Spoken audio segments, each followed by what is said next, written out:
នៅពេលដែលអ្នក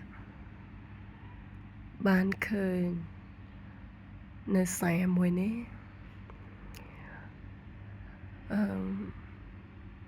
សូមកុំគិតពីអ្វីទាំងអស់គ្រាន់តែស្ដាប់ទៅប្រសិនបើសារមួយនេះ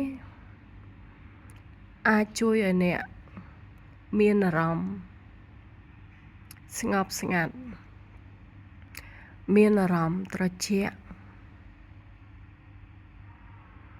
អ្នកក៏ស្ដាប់ទៅតែប្រសិនបើយល់ថា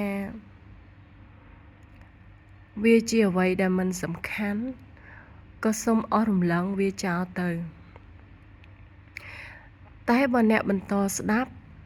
ខ្ញុំចង់ប្រាប់អ្នកថាមិនថាអ្នកស្ថិតនៅក្នុងកលៈទេសៈណាសូមឲ្យកុំបន្ទោសខ្លួនឯងមិនថាអ្នកធ្លាប់បានធ្វើអ្វីដែលកន្លងផុតគឺมันអាចផ្លាស់ប្ដូរបានទេអ្នកមិនអាចត្រឡប់ទៅអតីតកាលហើយផ្លាស់ប្ដូរអ្វីដែលអ្នកបានធ្វើបានសម្រេចចិត្តបានឆ្លងកាត់មកនោះទេសូមកុំបន្ទោសខ្លួនឯងចំពោះអ្វីដែលអ្នកបានសម្រេចចិត្តបានធ្វើរួចហើយនៅពេលដែលអ្នកអង្គុយនៅកន្លែងបច្ចុប្បន្នមួយនេះសូមឲ្យអ្នកគិតពីអ្វីដែលល្អគិតថាតើអ្នកនឹងធ្វើអ្វីដែលល្អសម្រាប់ខ្លួនឯងជ្រើសរើសនៅអ្វីដែលធ្វើឲ្យខ្លួនឯងមានសុភមង្គល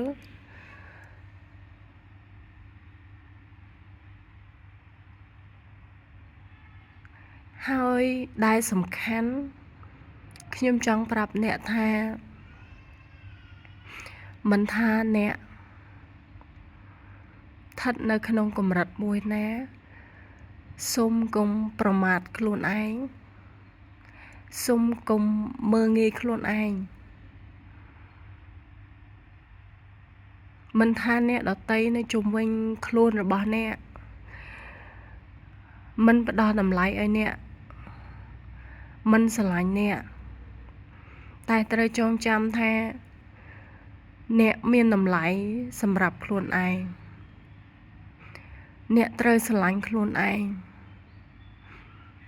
ហើយកុំនិយាយពាក្យមិនល្អទៅកាន់ខ្លួនឯងអ្នកត្រូវចងចាំថារាងកាយរបស់អ្នកបេះដូងរបស់អ្នកមិនបានដឹងអំពីពាក្យទាំងអស់នោះទេប៉ុន្តែអ្នកត្រូវដឹងថាពាក្យទាំងអស់នោះគឺវាមានឥទ្ធិពលខ្លាំងវាអាចនាំអ្នកឲ្យឡើងទៅលើឬក៏ចុះទៅក្រោមបានបើកាលណាអ្នកនិយាយលើកទឹកចិត្តរបស់ដល់ខ្លួនឯងនិយាយពាក្យល្អទៅកាន់ខ្លួនឯងនោះកម្លាំងនៃពាក្យល្អហ្នឹងនឹងនាំអ្នកទៅរកផ្លូវល្អអ្វីនាំភាពល្អចូលមកកាន់នៅក្នុងជីវិតរបស់អ្នកអ្នកមិនត្រូវអស់សង្ឃឹមនោះទេពេលវេលាណាមួយអ្នកនឹងទទួលបានភាពល្អ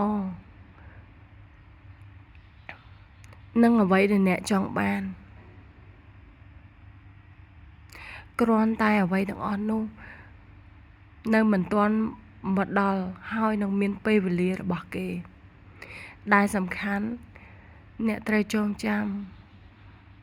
ស្រឡាញ់ខ្លួនឯងប្រើពាក្យល្អជាមួយនឹងខ្លួនឯង